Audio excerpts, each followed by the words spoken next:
મોંઘા ખાતર અને જંતુનાશક દવાઓના ખર્ચ તળે દબાયેલા ખેડૂતો માટે અરવલ્લીના ધનસુરાથી એક પ્રેરણાદાયી કહાની સામે આવી છે। એક ખેડૂતે સાબિત કરી દીધું કે જો ખેતી કુદરતી પદ્ધતિથી કરવામાં આવે તો માત્ર ખર્ચ જ નથી ઘટતો પણ ઉત્પાદન પણ મબલખ મળે છે। આવો જોઈએ રાયનનો માળ ગામના વિજયભાઈ પટેલની આ કહાની। નમસ્કાર, BS9 TV ન્યૂઝમાં આપની સાથે હું ભગવતી વિશાવડિયા। ખેડૂતો હવે ખેતી સાથે બિઝનેસ પણ કરતા થયા છે। ખેત પેદાશનું જાતે જ વેચાણ કરે છે તેમજ ખેત પેદાશનું મૂલ્યવર્ધન પણ કરે છે। ખેડૂતો મગફળીનું તેલ બનાવે છે, મરચાં અને હળદરનો પાવડર બનાવી બજારમાં વેચાણ પણ કરે છે અને બજાર કરતા સારા ભાવ પણ મેળવે છે।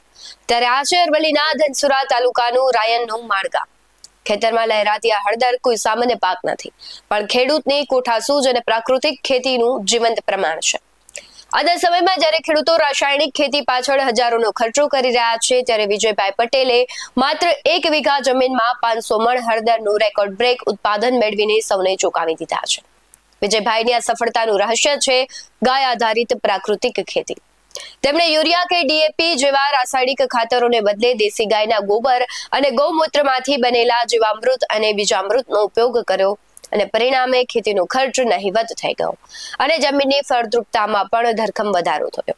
શું કહી રહ્યા છે ખેડૂત વિજયભાઈ પટેલ તેના પર નજર કરીએ। મારું નામ વિજયભાઈ પેથાભાઈ પટેલ, ગામ રાયનનો માળ, તાલુકો ધનસુરા, જિલ્લો અરવલ્લી। મેં પ્રાકૃતિક ખેતી 7-8 વર્ષથી કરું છું અને આ સાલ મેં હળદરની ખેતી કરી છે અને હળદરની ખેતીમાં મેં 1 વીઘાની અંદર કરી છે અને મને સારું એવું ઉત્પાદન મળ્યું છે। અને પ્રાકૃતિકમાં મેં ઘન જીવામૃત, આચ્છાદન અને પેસ્ટિસાઇડ માટે મેં જે કે પેસ્ટિસાઇડનો ઉપયોગ નથી કર્યો અને આપણે જે જીવાત નિયંત્રણ માટે મેં 10 પર્ણી અર્ક, 5 પર્ણી અર્ક એ બધો ઉપયોગ કરી અને મારી હળદર સારું એવું ઉત્પાદન મળ્યું છે। 1 વીઘાની અંદર 23 ગુંઠાની અંદર મને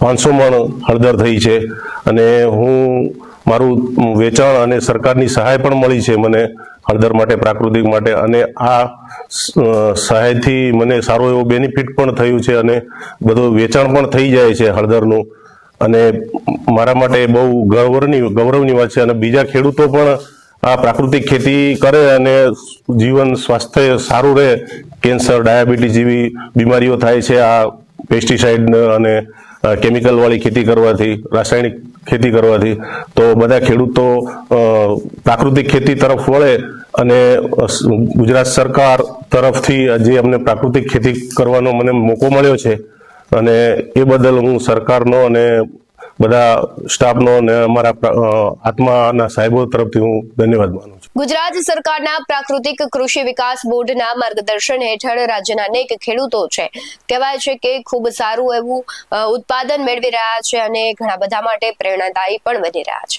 વિજયભાઈની આ સિદ્ધિ જોઈને હવે આસપાસના જે ખેડૂતો છે એ પણ રાસાયણિક ખેતી છોડી પ્રાકૃતિક માર્ગ અપનાવવા પ્રેરાઈ રહ્યા છે। તમે પણ પ્રાકૃતિક ખેતી થકી સારી આવક મેળવી રહ્યા છો તો તમે અમને વિડીયો છે અમારા WhatsApp નંબર પર મોકલી શકો છો અને અન્ય ખેડૂતો માટે પ્રેરણાનું ઉદાહરણ બની શકો છો।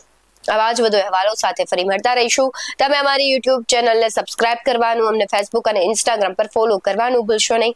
બાકી અવનવી અપડેટ્સ મેળવવા માટે આપ જોતા રહો BS9 TV ન્યૂઝ। નમસ્કાર।